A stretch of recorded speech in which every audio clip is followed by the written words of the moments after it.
Hi, I'm Michael Nelson with Naturopathic Specialists. I'm joined this morning by Dr. Melissa Coates. How are you, Dr. Coates? I'm doing well. How are you? I'm doing good. And today is April 14th, Tuesday. And if you're losing track of the days like me, maybe that's a good, helpful reminder of where we are. One of the things that makes me a little bit more confused, I know, is if I get a bad night's sleep. So I wanted to talk to you, Dr. Coates, a little bit about sleep right now when people's schedules are so messed up and anxiety is high. Can you talk a little bit about why sleep is so important? Yeah, definitely sleep is important to us because without it, our bodies just get broken down and that can actually affect our immune systems. And since that's something we want to be on point right now, we definitely don't want to be losing more sleep than is necessary. Um, when we're under stress, one of our hormones in our body called cortisol will increase. And the problem with that going up is that when it gets a little bit too high, it can also inadvertently stimulate adrenaline to be released. And when we're living off adrenaline, we're in fight or flight mode. We're constantly running from the imaginary bear or whatever it is, tiger, and we're not in rest and digest mode. And so it's really hard for our bodies and minds to calm down at night and get restful sleep. And so I want to talk today about some ways that you can change your environment at home to make it more restful, and also possibly some supplements that you can incorporate that can help as well. Awesome. So, what did you suggest? All right. So one of the first things is kind of having a really good sleep environment. And because a lot of us are working from home or we have a lot of electronics kind of set up all over the place right now, one of the big things I would say is to turn your electronics off at least 2 hours before bed if possible. Try to, get off the computer from staring at your phone all the time because it really does affect our bodies. There have been studies on the blue light that is emitted from the screens and how it can affect our circadian rhythms. And so we just want to try and calm all of that down before we go to sleep. The other thing is to make sure that your room is devoid of noise and lights and other things around you buzzing. If you have a lot of electronics right by your head, that's not ideal either. And so just making sure that you kind of create a calm space for you to sleep in. And one of the good things that you can do is make sure that your whole household is on the same schedule if possible, or try to make, if you're going to be sleeping and someone else needs to stay awake, make sure they're not right outside your door making a lot of noise, because that's going to make it even harder for you to, you know, calm down and go to sleep. Um, some peaceful activities that you can do before bedtime. You could do some walking or stretching or reading, or a warm bath or shower is always good. Just trying to do things that slow us out of that adrenaline rush that we've been on all day and kind of get back into a restful mode. Um, Supplements. There's lots of supplements for sleep. If you've ever went down the aisle at Sprouts or one of those places, there's hundreds literally of supplements focused on sleep. So I'm going to go over a few of them. I would definitely preface this with you need to check with your doctor to make sure there are no interactions if you are on medications and things like that. But I'm going to go over a few that we have found to be helpful and most of the time safe.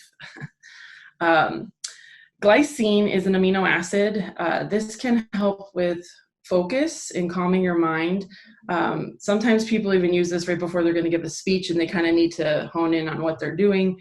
So glycine can kind of calm what we call the monkey brain at night, where you lay down and suddenly all the lists start going through your head that you should have done during the day. So that's one that you can check out. Another one that's very popular is ashwagandha.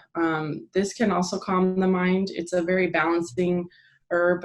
It's used a lot in women's medicine as well. So women who are going through menopause and their sleep is interrupted hormonally, ashwagandha can be helpful. A big one right now is because of our cortisol being high, and there are some products that can help blunt the cortisol response down at night so that your cortisol is not rising while you're trying to go to sleep. So there's a couple combination formulas that usually have that in their name, like cortisol, etc., that will help to lower cortisol and kind of balance things out for you at night. One of my personal favorites is magnesium. It's very nice because it calms your muscles. It kind of helps with relaxation, and it helps the blood vessels kind of engorge with blood so that you're just more calm. And so magnesium can be helpful. 5-HTP, I don't know how many of you are familiar with that. It's been around quite a while. It's a precursor to tryptophan. So when you eat the turkey dinner and you feel sleepy, that's where that's coming from. So 5-HTP or 5-hydroxytryptophan is a precursor to that. And you can take that at night, and it does stimulate tryptophan, serotonin, and melatonin to help us sleep.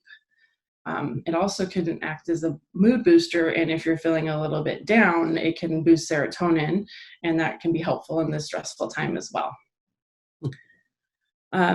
There's some more. I have a big list if you want me to keep going. Another big one that I really like is theanine, or L-theanine. It's another amino acid that is calming. It helps potentiate GABA. GABA is one of our inhibitory neurotransmitters in the brain that is calming. You can also take GABA itself to do the same thing. So those are two options that you can try. It can also be taken if you're having anxiety. Theanine can be used acutely. You can dose it, and it can help people calm down as well. Probably one that we all know about is melatonin. So melatonin at a low dose can help stimulate the pineal gland to release some of its hormones and help you get sleepy, and that can be very helpful to some people. Now, there are some people this actually wakes them up, or it can give them nightmares, so I always tell people to test it one night and make sure that they do okay before taking more of it over time. But in general, melatonin is fairly well tolerated by most people. There are also a lot of combination formulas that mix all of this together. And so if you aren't sure, someone can help guide you here at our office on that.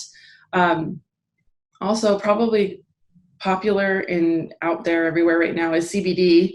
CBD alone without THC can be calming and help some people with sleep as well. And there are combination formulas with CBD and melatonin and all kinds of things out there. So you can check it out. And one last thing that I wanted to mention that has been helpful is if you are kind of feel like you have the coffee buzz when you're trying to go to sleep, there is a homeopathic called Coffea cruda, and you can take 3 of those pellets under your tongue, and sometimes that will also calm the racing mind at night as well. So lots of options that you can check out for sleep. Yeah, I mean, it sounds like a lot of things. Now, yes. Would a normal person ever be on all of those? Likely no. Usually the most that I see people on is maybe a couple of them, and they've found the right combo for them. But sometimes it's a little bit of trial and error to find the perfect one for you. So if you try glycine and it does absolutely nothing for you, don't give up. Try something else. The good news is a lot of these things aren't very expensive, so it's not like you invested lots and lots of money in supplements and find out that they don't work. But that's where we can guide you on that and kind of look at what you've been taking. We can look at your whole picture and decide what would be best for you. Mm-hmm. And everybody's different. Like, I'm sure you have a different bedtime routine than I do. Recently, my bedtime routine hasn't been functioning very well, and accidentally staying up to 3 o'clock in the morning or something. So yes, and I should have mentioned that for sure, that you should definitely try to keep a normal bedtime schedule and wake schedule. If you go to bed at 3 a.m. and then 10 p.m. and then all over the place, it's going to mess with you for sure. So if you can try to stick to your similar, if you normally get up at 7 and you go to bed around 10, then you should keep doing that. Ideally, I mean, I know some nights we will stay up late watching a movie or something like that, but if you keep a regular schedule, it will help you have more restful sleep.